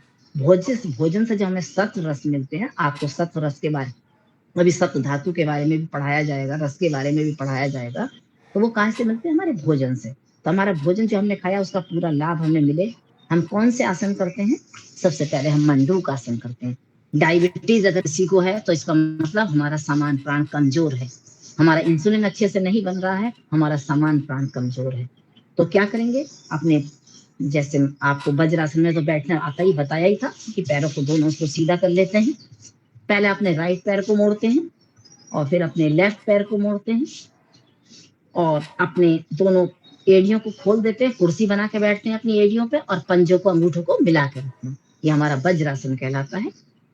हम आसन करने में मंडूक आसन, डायबिटीज के आपको 7 आसन है, जो भी डायबिटीज का पैकेज जब आएगा तो लोग आपको बताएंगे, बहनें हमारी। लेकिन हम अपनी पहले सबसे पहले दोनों हाथों को, अपने लेफ्ट हैंड को पहले रखेंगे, ये हमारा किडनी का पॉइंट होता है और इस किडनी के पॉइंट जो हमारा नाभि पे है वहां पर हम इसे लगाते हैं। दूसरे हाथ को उसके ऊपर लगाते हैं। अपनी चूड़ियां, अपनी अंगूठियां, इस बात का ध्यान रखें, आपके शरीर में होंगी तो आप आसन अच्छे से नहीं कर पाएंगे। कांच की चूड़ी होगी, टूटने का डर होगा, अंगूठी होगी, गड़ने का डर होगा। तो दोनों हाथों को अपने इस किडनी वाले पॉइंट को जो हमारे हथेली के बीच में है, उसे अपनी नाभि पे रखेंगे। हाथों को मिला के रखेंगे, अपने अंगूठों को फैलाएंगे नहीं, उंगलियों को फैलाएंगे नहीं, मिला के रखेंगे ऐसे ऐसे एक दूसरे पे, इस तरीके से ऐसे, और अपनी नाभि पे रखेंगे। सांस को पूरा भरेंगे और खाली कर देंगे। अपने पैर, हमारे हिप्स हमारी एड़ियों से मिले रहें, चाहे हम इतना ही झुकें। प्रारंभ में हम इतना झुक पा रहे हैं, इतना ही झुकें, लेकिन हाँ ये ध्यान रहे हमारे हिप्स नहीं उठने चाहिए, हमारे हिप्स हमारी एड़ी से लगे रहने चाहिए। ये सही स्थिति है आसन में जाने की। सांस को हमने पूरी तरह खाली कर दिया है। धीरे धीरे अपनी दृष्टि को ऊपर रखेंगे और अपने दोनों पैरों के अपने मिला के रखेंगे हमारे सीने में, और हमारे पैर में कोई गैप नहीं रहना चाहिए। अपनी दृष्टि को सामने धीरे धीरे वापस जाएंगे नीचे। सांस को पूरी तरह हमने खाली कर दिया है, दृष्टि सामने है। अगर किसी का आसन ठीक नहीं लगा है तो उसे अपनी नाभि की धड़कन सुनाई नहीं देगी। किसी का फैट ज्यादा है, उसे अपनी नाभि की धड़कन सुनाई नहीं देगी। वरना तो सभी लोगों को जब हम जाएंगे तो हमें अपनी नाभि की धड़कन सुनाई देती है। मंडूक आसन की पहली स्थिति, सांस को भरते हुए वापस आ जाएंगे। अब हमारा पहले राइट हैंड था, अब हमारा लेफ्ट था, अब हम राइट हैंड को लाएंगे। राइट हैंड नीचे, लेफ्ट उसके ऊपर, क्योंकि हमारा दोनों हाथों को पोजीशन से पूरे शरीर के दोनों अंगों पर प्रभाव पड़ता है। सांस को पूरी तरह हमने खाली कर दिया, धीरे धीरे नीचे झुके, दृष्टि हमारी सामने रही, हमारे सीने में और हमारे पैर के बीच में जगहों में कोई गैप नहीं होना चाहिए। हम अपनी दृष्टि को सामने रखेंगे, अपने चिन्ह को धीरे धीरे जमीन की तरफ लेके जाएंगे। जब हमारा अभ्यास इतना अच्छा हो जाता है तो हमारा सर भी जमीन से लगने लगता है। इसमें हम कपालभाति भी कर सकते हैं जब हम अभ्यासी हो जाते हैं।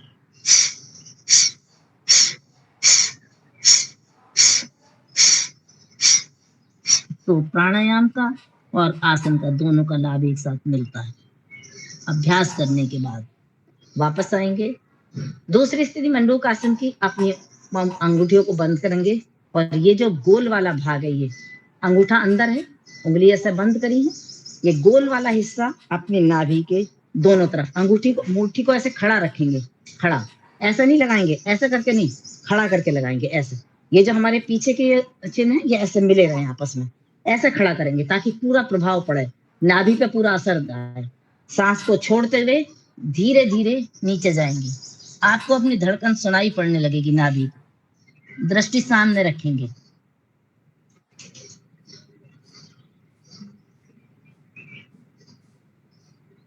अगर किसी का ये प्राण कमजोर है, लंबे टाइम तक हम इन आसनों का अभ्यास करते हैं, सांस को भरते हुए वापस आएंगे। अगर हमारा प्राण कमजोर है ये बहुत ज्यादा, तो इन अभ्यासों को हम लंबे टाइम तक करेंगे। शरीर का जो भी प्राण कमजोर है उन अभ्यासों को ज्यादा करेंगे, पहले उस प्राण को मजबूत करेंगे, फिर अपने प्रतिदिन के योगाभ्यास पे आएंगे। ये हमारे मंडूक आसन हो गया। इसके बाद हम अपने पैरों को खोल देंगे, जो भी हमारे सीधे पश्चिम उत्तान आसन, दोनों पैरों के अंगूठों को पकड़ेंगे और धीरे धीरे अपनी कमर को लंबी करते हुए जाएंगे, अपनी कोहनियों को लगाने का प्रयास करेंगे। प्रारंभ में हम क्या करेंगे, अपने घुटनों को थोड़ा सा उठा लेंगे, क्योंकि हम अभी पहले दिन अपने पैरों को बिल्कुल सीधा नहीं करते। अब इसे उठाने से क्या होगा कि हमारी कमर पर ज्यादा प्रभाव नहीं पड़ेगा।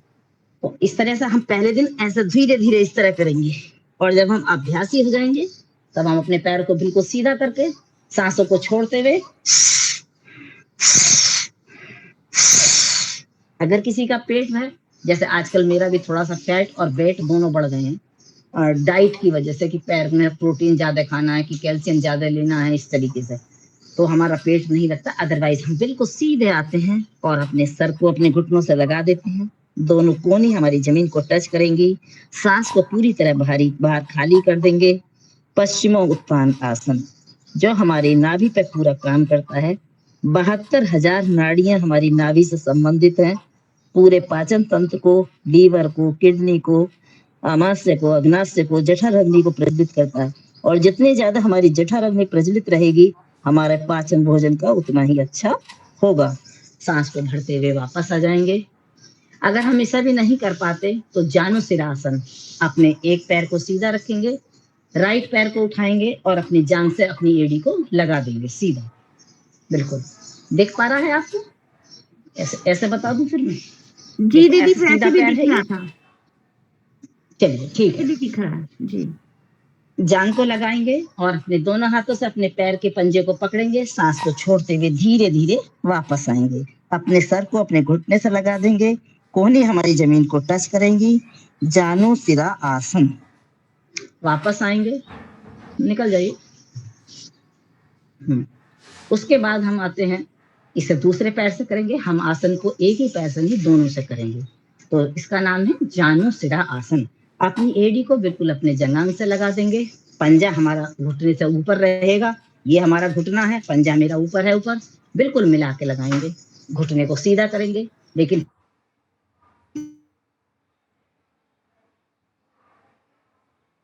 प्रारंभ जब हम करेंगे तो अपने घोड़ा और कमर को प्रयास करना है, यहाँ से झुकना है, अपने हिप्स से, अपने जॉइंट से सीधा इस तरीके से धीरे धीरे झुकेंगे। ये अभी पैर मेरा थोड़ा नहीं हो पाता, इस वजह से थोड़ा सीधा करेंगे और अपनी सांस को पूरी तरह खाली कर देंगे। ये हमारा जानुशिरा आसन हो गया। इन आसनों को करके अपने पाचन तंत्र को मजबूत करेंगे। डायबिटीज वाले जो हमें मंडूक आसन बताया, हमारे डायबिटीज ना हो, क्योंकि उसका भी पाचन तंत्र से संबंध है। चक्की आसन करेंगे, दोनों हाथों को लॉक कर देंगे, कोहनी सीधी हमारी बिल्कुल ऐसे नहीं फैलाएंगे बाहर की तरफ।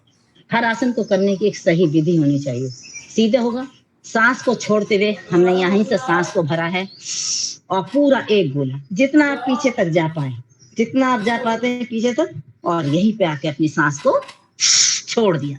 सांस को भरते हुए गए और क्लॉकवाइज एंटी क्लॉकवाइज।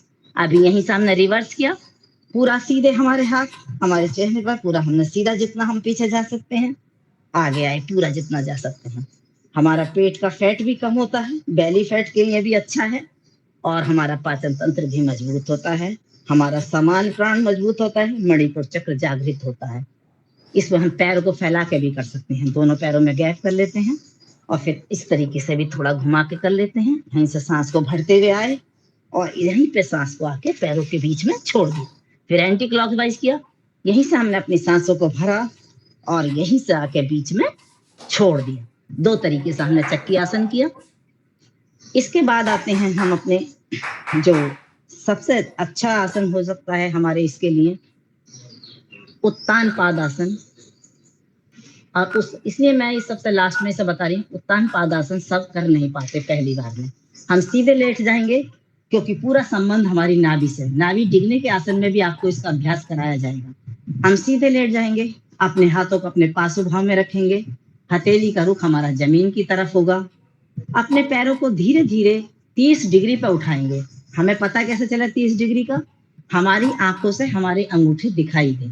हम सीधे लेटे हैं, सांस को भरते हुए अपने पैरों को इतना उठाया कि हमें अपनी आंखों से हमारे अंगूठे दिखाई दे रहे हैं और कुछ देर रुके। 1 2 3 4 5 6 7 8 9 10। इन्हीं में जब हम अभ्यास करते हैं तब हम 100 काउंटिंग तक रुकते हैं। जब इस अभ्यास को लंबा करते हैं, इस प्राण को जागृत करते हैं, अपने चक्र को जागृत करते हैं, तो इन अभ्यासों को लंबा करते हैं। रुकने का अभ्यास हमारा लंबा होता है। हम विपरीत नौकासन भी इसमें कर सकते हैं, लेकिन महिलाओं को ऐसा कई किताबों में मैंने पढ़ा है, विपरीत नौकासन नहीं करना चाहिए, उनके यूट्रस पे प्रभाव पड़ता है इस बात का। तो विपरीत नौकासन वैसे ये इस तरह से करते हैं। आप अपने दोनों हाथ हमारे घुटनों के ऊपर आ जाएंगे, पैर और हाथ बराबर उठेंगे, ये हमारा। चलिए, ये तो मैंने आपको आसन बताया। हमारे समान प्राण मणिपुर चक्र पे जो कुछ हम मजबूत कर सकते हैं। प्राणायाम कौन सा करेंगे? प्राणायाम कपालभाति, जो 99% रोगों पे काम करता है और करने की विधि हमें काफी लंबे टाइम बाद आ पाती है सही तरीके से, क्योंकि सही तरीके से इसकी विधि करने का अभ्यास 3-4 महीने लग जाते हैं अगर आपको राइट पोजीशन में जाना। और जब हम सही तरीके से नहीं करते तो फिर हमें ऐसा लगता है कि हमें लाभ नहीं हो रहा, हमें ये पता नहीं होता कि हमारी विधि ठीक नहीं है। सीधे होकर बैठेंगे, इन्हें प्रतिदिन आपको सब बहनें कराएंगी। जी बताइए। आपने बताया कि ये पैर उठाने में जो ये वाला आसन है ये यूट्रस पे इफेक्ट डालता है। तो जो नौका आसन बताया था पिछली बार दीदी ने, तो हम नौका हाफ जो आधा अर्ध नौका आसन है और जो पूरा नौका आसन है वो भी ना करें हम? नहीं कर सकते हैं। किसी को यूट्रस संबंधी कोई प्रॉब्लम है तब नहीं करेंगे। अच्छा। वैसे ऐसा मैंने ये सही मुझे भी नहीं पता, मैंने एक किताब में ऐसा पढ़ा था कि महिलाओं को विपरीत नौकासन नहीं करना चाहिए, ऐसा था। जैसे कहते हैं ना, कौन सा क्वेश्चन आता कौन सा आसन नहीं करना चाहिए, उसमें खाइए कि हमें शीर्ष आसन नहीं करना चाहिए महिलाओं को या इसमें। तो इसमें मैंने जब पढ़ा उसका मुझे भी सही पता नहीं है कि ये सही है नहीं, लेकिन जब हम यंग अवस्था में हों तब इस चीज का ध्यान रखें। बाकी तो बच्चे क्योंकि कहते हैं कंसीव करने में थोड़ा सा रहता है, उस समय की प्रॉब्लम आती है जी। और पीरियड टाइम में भी नहीं करना चाहिए हमें। कपालभाति प्राणायाम पीरियड टाइम में नहीं करते, गर्भावस्था में नहीं करते, ये बात आपको रोज बताई जा रही है। किसी का ब्लड प्रेशर हाई है वो भी बहुत सामान्य गति से करेंगे। किसी को पेट में इंजरी हुई है, ऑपरेशन हुआ है तो 6 महीने के बाद करेंगे, इस तरीके से। अब आते कपालभाति तो आपको रोज बताया जा रहा है, मैं बहुत थोड़ा सा बताऊंगी क्योंकि समय कम है। एक प्राण आपका रह गया है। कैसे करना है? अपनी सांसों को फोर्सफुली बाहर फेंकना है, जैसे हम नाक साफ करते हैं। अपने आप नाभि अंदर जा रही है, हमारा पेट अंदर जाना है, हमें सांस को लेकर बाहर नहीं छोड़ना। श्वास स्वतः ही अपने अंदर जाएगी, केवल हमें सांस को छोड़ने पे ध्यान देना है। और एक कंटिन्यूटी होनी चाहिए, लयबद्ध होना चाहिए। किसी भी प्राणायाम को करने का हमें एक लयबद्धता होनी चाहिए। हम आंखें बंद कर रहे हैं, हमारा ध्यान अपने मणिपुर चक्र पे है, समान प्राण पे है। ईश्वर से हमने ये संकल्प किया हुआ है कि मेरा उदर संबंधित कोई भी रोग मेरे शरीर में ना रहे, और है तो वो खत्म हो जाए और आगे किसी भी तरह का रोग मेरे शरीर में ना आए। इस संकल्प के साथ हम इस प्राणायाम को करते हैं। पूरे 99% इसे प्राणायाम का राजा कहा जाता है। 99% रोग शरीर के किसी भी अंग में है, कहीं भी हैं, इस प्राणायाम को करने से क्योर हो जाते हैं। ऐसा श्रद्धेय स्वामी जी ने करोड़ों लोगों के ऊपर अपना प्रयोग करा है, उसके बाद ही इस बात को कहा है, इतनी फोर्सफुली कहा है। और ये सही भी है, इसका हम प्रत्यक्ष उदाहरण है, हम कर सकते, बता सकते हैं। वही जीवन में दुर्घटना होना एक अलग बात है, लेकिन किसी भी रोग से हम ग्रसित ना हो, हम अपने डॉक्टर स्वयं बने। तो हम सीधे बैठे हैं, एक लय, एक क्रमबद्धता, एक रिदम के साथ, जैसे हम कह सकते हैं, लगातार एक अंदर से ऐसी झनकार होती है, एक इतना अंदर से सुकून मिलता है। आंखें बंद हैं, ध्यान ईश्वर से लगातार प्रार्थना करते हुए, हर सांस को छोड़ते हुए, परम पिता परमेश्वर, जब तक मैं जीवित रहूं कोई रोग मेरे शरीर में ना आने पाए। कमर सीधी, आंखें कोमलता से बंद, चेहरे पे प्रसन्नता के भाव, कोई चेहरा नहीं बिगड़ेगा, कोई आंखें नहीं बंद होंगी, कोई नाक नहीं हिलेगी, किसी तरह से भी पूरे संकल्प के साथ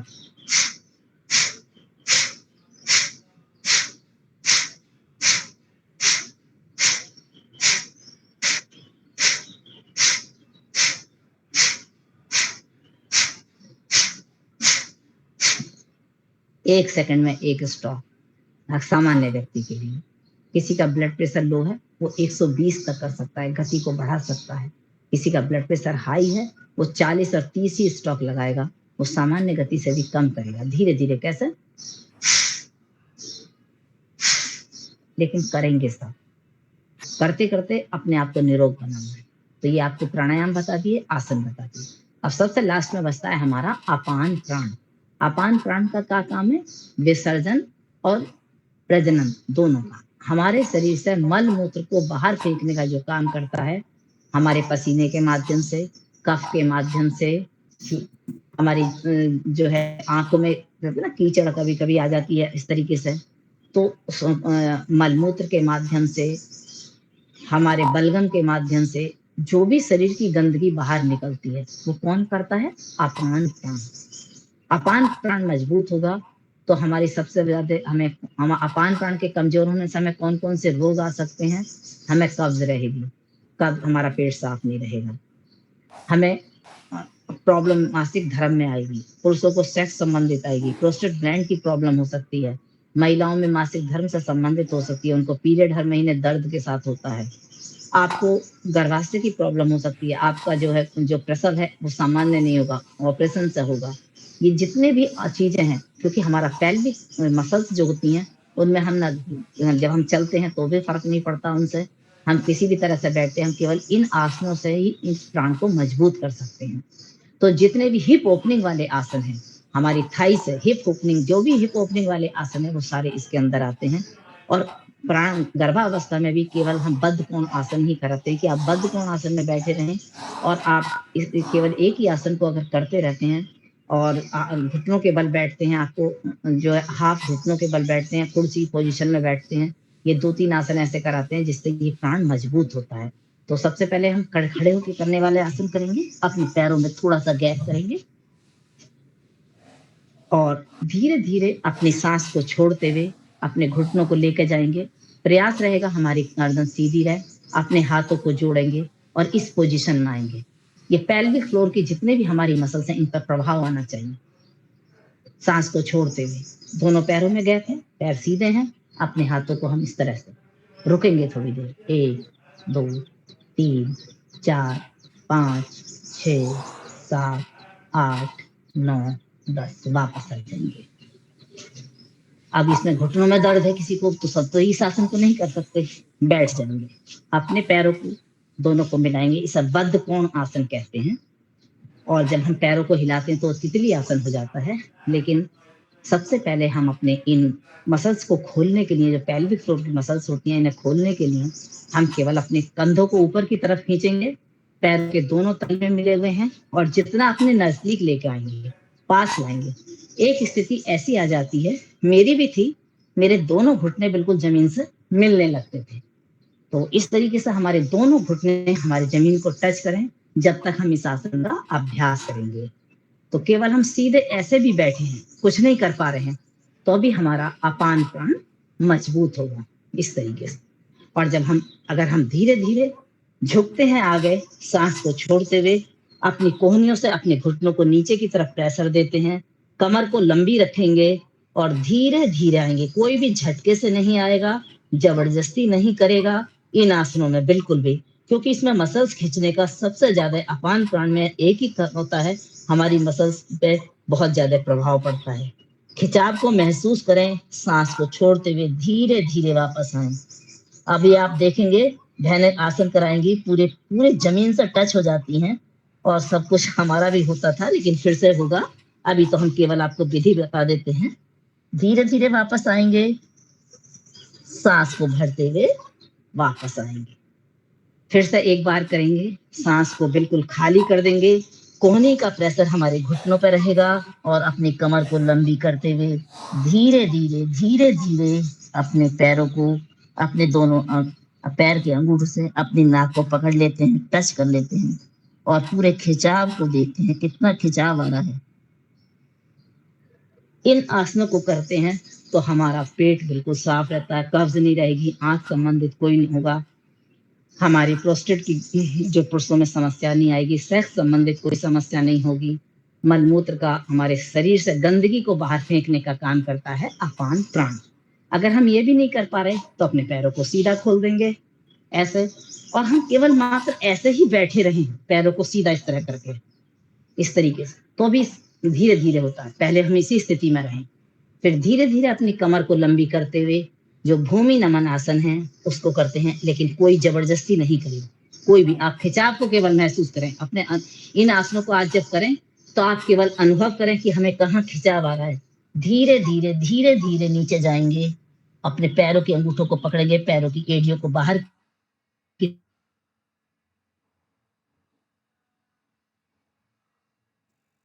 और धीरे धीरे झुकी अपने माथे को लगा देंगे, वापस आएंगे, लेकिन धीरे धीरे, है ना। पहले दिन नहीं कोई जबरदस्ती करेगा, पहले हम कहेंगे ऐसे ही बैठेंगे, कुछ दिन ऐसे बैठेंगे, फिर कुछ दिन धीरे धीरे इतना झुकेंगे, फिर इतना झुकेंगे, फिर इतना झुकेंगे, फिर इतना झुकेंगे और धीरे धीरे हम अपने माथे को जमीन से लगाएंगे। भूमि नमन आसन, लेकिन कोई भी झटके से नहीं करना इसको कभी भी।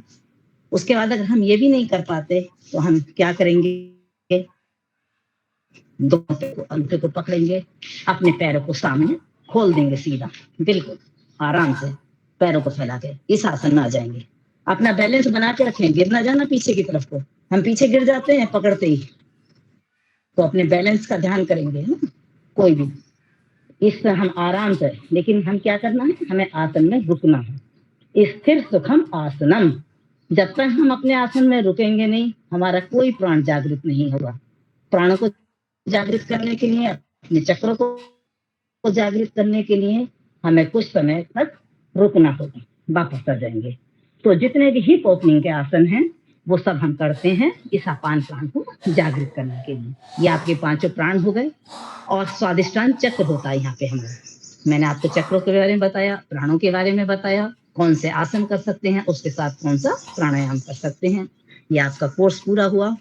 इसके बाद आते हैं अपने सिंहासन की तरफ, अपने सत्र को पूर्ण करने की तरफ आ जाएंगे, क्योंकि जब हम अपने सत्र को पूर्ण करते हैं तो लास्ट में सिंहासन ताली वादन कराने के बाद ही अपने एक मिनट हम पहले अपने प्राणायाम को कर लेते हैं। एक मिनट भ्रामरी, मैं आपको इनके बारे में बता देती हूँ। भ्रामरी प्राणायाम जो भौरे की तरह गुंजन करते हैं, उसके बाद उद्गीत प्राणायाम जो ओम का उच्चारण करते हैं, उसके बाद प्रणव की स्थिति में जो हमने आसन आज करे हैं उन सबको अपने अंदर समाहित करने के लिए, उसको स्थिरता लाने के लिए, अपने मन को शांत करने के लिए प्रणव प्राणायाम। तो एक हम तीनों प्राणायाम में हमारी आंखें बंद रहेंगी। भ्रामरी प्राणायाम में अपने अंगूठे से अपने जो कान का भाग निकला रहता है उसे बंद करेंगे, 3 उंगलियां आंखों पर रखेंगे और अपनी तर्जनी को अपने आज्ञा चक्र पर रखेंगे। ओम का उच्चारण अपने कंठ से करेंगे। उद्गीत में ओम का उच्चारण करेंगे और प्रणव में अपनी नासिका से ओम का उच्चारण करेंगे। चलिए सब प्रथम हम भ्रामरी करते हैं। गहरी लंबी सांस भरेंगे,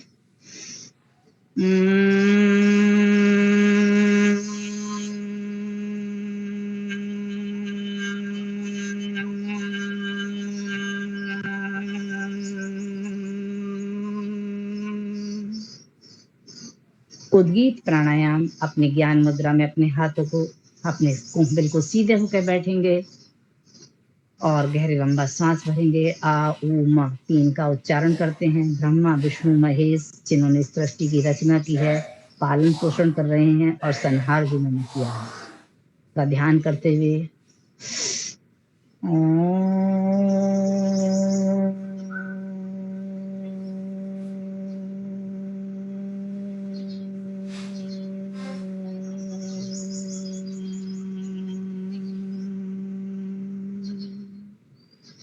75% हम आ और ऊ का उच्चारण करते हैं, 25% माँ का उच्चारण करते हैं। आ का उच्चारण करते ही नाभि से हृदय तक के चक्र जागृत हो जाती है, एनर्जी होती है, और हृदय से कंठ तक हमारा ऊ का उच्चारण करने से और माँ का उच्चारण करने से कंठ से हमारे सर तक, सहस्त्रार तक हमारे चक्र जागृत होते हैं। इसीलिए ओम को इस ब्रह्मांड में सबसे अधिक बताया गया है कि वह शक्ति है, वही ईश्वर है। इसके बाद करते हैं प्रणव प्राणायाम। प्रणव प्राणायाम का मतलब होता है हम नासिका से सांस को गहरी भरेंगे, अपना ध्यान केवल अपनी सांसों पर लगाएंगे। नासिका के आगे तिनका भी हो तो हिलने ना पाए, ऐसे गहरी सांस भरना और गहरी सांस छोड़ना, लेकिन कोई ध्वनि नहीं होनी चाहिए, कोई आवाज नहीं। हमारा ध्यान केवल और केवल अपनी सांसों पर, उस सांसों पर ध्यान रखना जो इस प्राण का ध्यान रखना, उस प्राण को जिससे हमारा जीवन है। कोई ध्वनि नहीं होनी चाहिए, कोई आवाज नहीं होनी चाहिए किसी तरीके से। नासिका से भी इतनी धीमी गति से सांस भरेंगे कि उसके आगे रुई और तिनका भी हो तो हिलने ना पाए।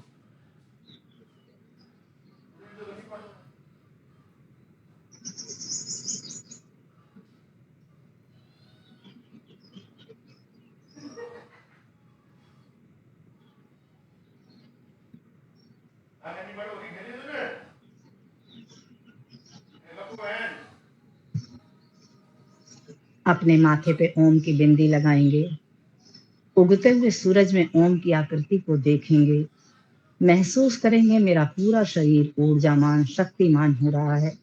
मैं ज्ञान स्वरूप शक्ति स्वरूप आत्मा हूँ, उस परम पिता परमात्मा की संतान हूँ जिसने इस संसार की रचना की है। मैं उस रचनाकार की सर्वश्रेष्ठ कृति हूँ, अनुपम कृति हूँ, अद्वितीय कृति हूँ, जिसने मानव कल्याण के लिए मुझे पृथ्वी लोक पर भेजा है। मैं जहाँ हूँ वहाँ आनंद ही आनंद है, न रोग है, न शोक है, न दुख है, न दरिद्रता।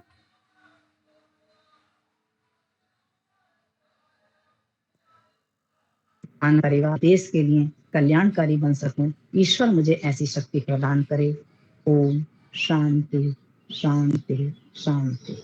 दोनों हाथों को रब करेंगे और इस गरम गरम ऊर्जा को अपनी आंखों पे अपना कप बना के रखेंगे। पहले अपनी आंखें अंदर ही अंदर खोलेंगे, क्योंकि तीनों प्राणायाम में हमारी आंखें बंद रहती हैं। फिर धीरे धीरे अपने चेहरे की मालिश करते हुए अपनी आंखों को खोल देंगे। कोई भी रोशनी में आंखों को नहीं खोलेगा, रेटिना पर फर्क पड़ता है। अभी हमने एक एक बार ही इसे कराया है।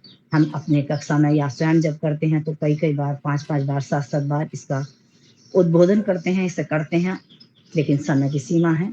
दोनों पैरों को खोलेंगे, सिंहासन ताली वादन के साथ अपने सत्र को पूर्ण करेंगे, गहरी लंबी सांस भरेंगे और छोड़ देंगे। अपने जीभ को बाहर निकालेंगे, आंखें पूरी खोलेंगे।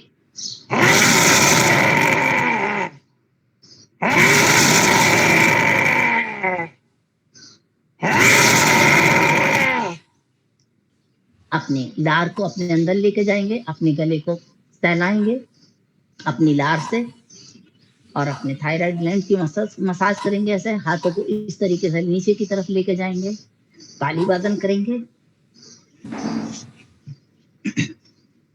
1 2 3 4 5 6 7 8 9 10 11 12 13 14 15 16 17 18 19 20 21 22 23 24 25 26 27 28 29 30 31 32 33 34 38 39 40 41 42 43 44 45 46 47 48 49 50 51 52 53 54 55 56 57 58 59 60 61 62 63 64 67 68 69 70 71 72 73 74 75 76 87 88 89 80 81 82 83 84 85 86 87 88 89 90 91 93 100। जो भी कमी रह गई थी वो सारे पॉइंट हमारे खुल गए और पूरे हाथों में एनर्जी। सारे शरीर के डॉक्टर हैं ये हाथ। आते हैं, शांति पाठ करते हैं। ओम द्यो शांति, अंतरिक्षगम शांति, पृथ्वी शांतिराप, शांति औषधया शांति वनस्पतया शांति विश्वे देवा शांति ब्रह्म शांति सर्वगम शांति शांतिरेव शांति सामा शांतिरेधि ओम शांति शांति शांति सर्वारिष्टाशु शांति भवतु। ईश्वर से प्रार्थना आपके प्राण जागृत रहें, आप पूरे उत्साह से भरे रहें, निरोग रहें, स्वस्थ रहें। इसी कामना के साथ इस सत्र को यहीं पूर्ण करते हैं। ओम सभी को। ओम ओम दीदी दीदी। दीदी जी, हमारा जो किसका कुछ- एक एक करके पूछो, एक एक करके आवाज हमारा जो एग्जाम होगा वो कैसा होगा, मतलब सब्जेक्टिव होगा लिखने वाला या ऑब्जेक्टिव होगा, और हिंदी में ही होगा शुद्ध? नहीं, और नहीं, इंग्लिश हिंदी दोनों में पेपर होगा और ऑब्जेक्टिव टाइप का होगा, टिक मार्क के। ठीक और ठीक है। उसको हम पहले से आपको रिहर्सल कराते हैं, सब कुछ करा देंगे। आप इस बात को लेकर चिंता ना करें, आप सीखने का प्रयास करें जो सिखाया जा रहा नहीं, मैं है। वो पूरे कैसे होगा, ध्यान कब होगा, से- एग्जाम से नहीं, मेरा सब कंसर्न बता बस दिया ये जाएगा है कि आपको। मैं ना शुद्ध हिंदी लिखने में इतनी अच्छी नहीं हूँ, बस इसलिए पूछ रही थी। नहीं बाकी और नहीं, कोई हिंदी लिखना नहीं है, लिखने का कोई शब्द नहीं है, केवल टिक मार्क, ऑब्जेक्टिव टाइप के क्वेश्चन। ठीक और ठीक इंग्लिश में भी होगा पेपर, आप चिंता ना करें, इंग्लिश में भी होगा। ठीक। हाँ, कोई ऐसा कोई पेपर इतना हार्ड नहीं है, ऐसा कुछ नहीं है। जो हम रोज क्रियाएं कर रहे हैं बस इन्हीं का होता है। मान लीजिए आपसे पूछा बाकी गया प्रैक्टिकल कि तो आपके मैं रोज प्राण करती हूँ। के, मैं 3 बजे उठती हूँ, हाँ 1.5 कोई घंटा बात अपना करती हूँ, फिर मैं आपके साथ करती हूँ। नहीं, वेरी गुड, बहुत बढ़िया है, जी बहुत अच्छी बात है, गुड, जी अच्छी बात है, ये तो बहुत ही अच्छी बात है। चलिए ठीक, शाम को बहुत देर सत्र में फिर से मिलेंगे, जी। तब तक के लिए नमस्ते। ओम सभी, ओम। नमस्ते, सभी को खुश रहे। ओम जी, बहुत ओम बहुत जय, धन्यवाद ओम। दीदी। चलिए बहुत अच्छा, सब लोग ऐसे ही स्वस्थ रहें, खुशी रहें, यही एक कामना है। ओम सभी।